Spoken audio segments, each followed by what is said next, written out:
Hello everybody and welcome back to another Ostara Games devlog.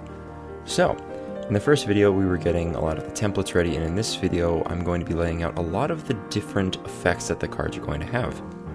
Now, as I mentioned in the last video, there are three main types of cards that I'm coming up with for this series. There is the Ancients card, there are the Ancient cards, there are the Spell cards, and then there is the Essence card. But to be honest, I really don't have to do much with the Essence card. So in this case, I am lining up some of the different affinity requirements for my cards. And so affinities are basically elements, for lack of a better term. In the game, each Ancient gives you a different affinity that you can work with, and combinations of different affinities that you can work with as well. And the spells that you can cast are essentially magical powers given to you by that Ancient. So I'm trying to figure out, in this case, what are the different, or some of the different elements or just affinities that you can have and work with, and just trying to create a first series of cards within this set. And this is actually a relatively new strategy that I've been trying with my cards recently, which is putting it in sort of a spreadsheet.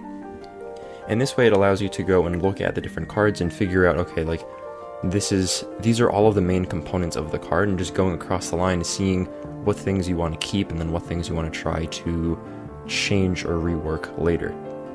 And as I mentioned last time within the first devlog, is that you are going to be looking at just different effects with your cards, and over the process of just editing and testing and changing and rewriting, and then re-editing, retesting, and everything, you're going to be going over these effects so many different times over.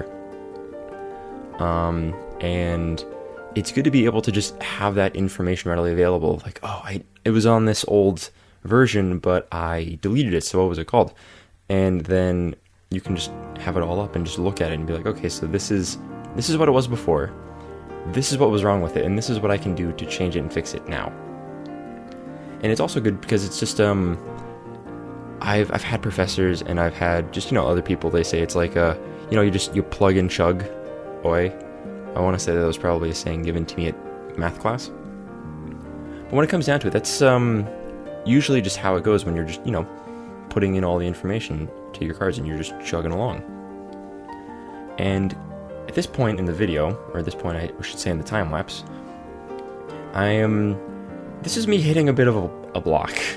I don't know how accurately this time-lapse shows it, but to be honest, this was the first real time trying to come up with the different things like, rough draft names for the spells and whatnot, and even just like coming up for balanced effects. As well as just different balancing issues as well. Like, one of the things though that I don't actually know if it is correct yet is not even just the effects, but even the essence cost. So to break it all down first, so there are going to be 5 main components to my spell cards. There is going to be the name, of course, which is, the identifying factor. There's going to be the picture, which I'm not really going to include within this, this table, just because I can go and I can make a picture and then it's just kind of there. So, scratch the picture.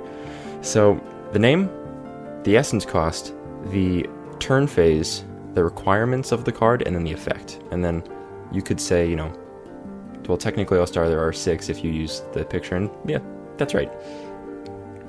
But the thing though that I don't necessarily know at this moment is the essence cost, and this is something that is I'm going to look into with the testing phase. I don't think I'm going to be making a time lapse about it, just because testing is usually easier to do when there are multiple people involved. And first of all, just, based on the environment that we're unfortunately living in right now, it is hard to be super in close proximity to other people. So I don't think that I'm going to be able to test this with too many people outside of my own family, or just, people we know have been quarantining very safely and well.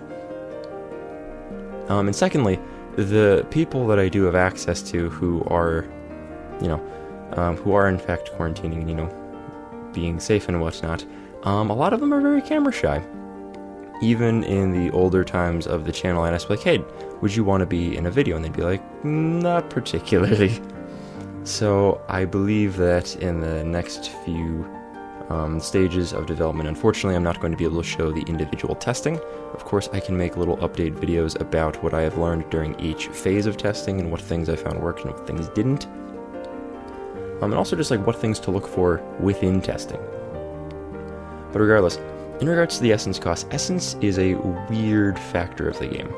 In the sense that it's weird because I don't know how to balance it at this moment, which is not to say that I can't balance it or I won't be able to balance it. It's one of those things where you think about it in your mind for a while, you put it on paper, and at this point it's theoretical. And a lot of the things you make when you make a game are theoretical. It's saying like, oh, it should work like this, it should do this. And then when you actually go and test the game, you find that that is not the case at all. You find that you have to go and just do a lot of editing. You're like, oh, this ability that I thought was balanced before, turns out it's not that balanced. And this is the reason why devs of the games will often go and they'll make updates where they'll either nerf certain builds or characters or cards, and they do this by, like in more virtual games, they'll do this by essentially just like nerfing down the stats of a certain item or character or whatnot.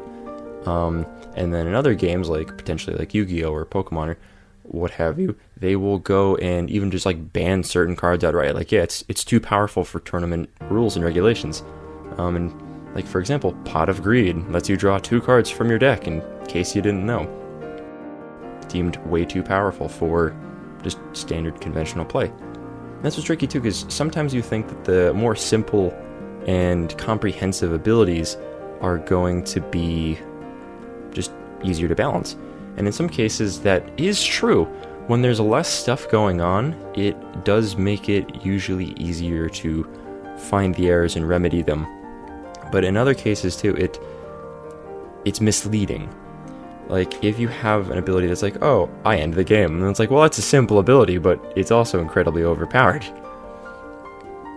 But regardless, back to the time-lapse at play here. Within the first set that I'm going to be working with, I'm going to be including 10 different affinities. And now affinities are a unique aspect of the game. There are 3 major types of affinities. There's the unique affinities, minor and major affinities. So that is the 3. Major affinities are large overarching branches of essentially magic types. And each one, if you have a major affinity within an ancient's affinity set, you can use all of the different types of magic from that typing. So like say for instance, if your affinity is the affinity of Silva, which is essentially just like wood, like, you know, woods, plants, forests and whatnot, you can use magics from the minor affinities for such things as floral magic, wilderness magic, harvest magic. And you can essentially use all of those magics because that ancient, by lore, has the knowledge to understand essentially all plants. So there's me also trying to tie in the aspect of lore within this game as well. And regardless, it has been a pretty fun, yet also surprisingly challenging time. Once again, going back to that whole concept of theory versus in reality, along the way, I found actually quite a struggle to come up with all of the different abilities for the different affinities. Like if you've been watching along within this video, you might see that there are just these decent pauses where it's, you know, I'm just kind of sitting there and you see my editor just clicking for a couple seconds on a line, and it's like, oh yeah, I wonder when he's going to type something. That was me racking my head for at least a few minutes trying to think of something to come up with. In the situation of it's not all like it is on your books. I've been, like for me personally, I'll go and I'll write everything down, and then I'll go and I'll try to like transcribe it into like these documents that you see, or like in the last time-lapse devlog, where it's like, oh, like these are the card templates and whatnot. So in regards to this, be prepared for things to not be how you see them in your mind, but don't be discouraged if that's the case. If there is something that's giving you a bit of a plateau or a wall, just keep at it.